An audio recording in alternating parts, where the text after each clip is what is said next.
എല്ലാവരും മുട്ട വെച്ചിട്ട് ഒരുപാട് റെസിപ്പികൾ ഉണ്ടാക്കാറുണ്ട്. മുട്ട ചിക്കിയതും മുട്ട പൊരിച്ചതൊക്കെ ഉണ്ടാക്കാറുണ്ട്. ഇതുപോലെ നിങ്ങൾ ആരെങ്കിലും ചിലപ്പം എല്ലാവരും ഇതുപോലെയൊക്കെ കഴിക്കാറുണ്ട് ഉണ്ടാക്കൽ. അപ്പോൾ ഞാനൊരു കുഞ്ഞു റെസിപ്പി ആട്ടോ, അതായത് മുട്ട വെച്ചിട്ട് ഒരു അടിപൊളിയായിട്ട് നമുക്ക് ബ്രേക്ക്ഫാസ്റ്റിനും ലഞ്ചിനൊക്കെ കഴിക്കാൻ പറ്റിയ വെറും ഒരു കൂട്ടാനും മാത്രം മതി. അപ്പം നമുക്ക് അതിൻ്റെ വീഡിയോയിലേക്ക് പോകാം. അപ്പോൾ ഞാനിവിടെ പാൻ വെച്ചിട്ട് വെളിച്ചെണ്ണ ഒഴിച്ച് കൊടുത്തിട്ടുണ്ട് കേട്ടോ. വെളിച്ചെണ്ണ ഒന്ന് ചൂടായി വരുമ്പോൾ കറിവേപ്പില ഇട്ട് കൊടുത്തിട്ടുണ്ട്. കറിവേപ്പിലയും അതുപോലെ തന്നെ ഒരു പച്ചമുളക് രണ്ടായിട്ട് കീറിയത്.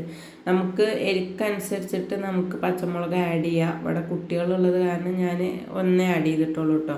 അത് ഏകദേശം ഒന്ന് മൂത്ത് വരുമ്പോൾ അതിലേക്ക് ഞാനൊരു സവാള അരിഞ്ഞത് ഇട്ട് കൊടുത്തിട്ടുണ്ട്. എന്നിട്ട് നന്നായിട്ടൊന്ന് വഴറ്റിയെടുക്കുക. സവാള ഇട്ട് കൊടുത്തിട്ടുണ്ട്. സവാള പെട്ടെന്ന് വഴന്ന് കിട്ടാൻ ഉപ്പിട്ടാൽ മതി കേട്ടോ. ഉപ്പിട്ടാൽ സവാള പെട്ടെന്ന് വഴഞ്ഞ് കിട്ടും.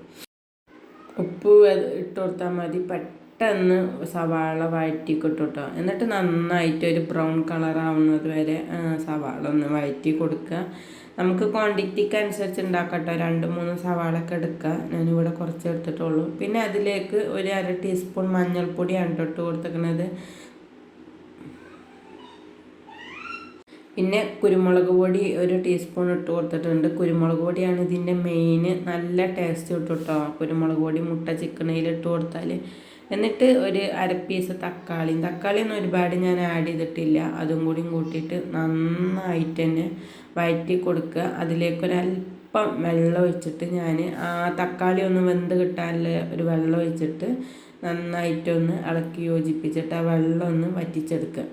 അപ്പോൾ നമ്മൾ വെള്ളമൊക്കെ അവിടെ വറ്റിയിട്ടുണ്ട്. അതിലേക്ക് ഞാനൊരു കോഴിമുട്ട ഒഴിച്ചിട്ടുണ്ട്.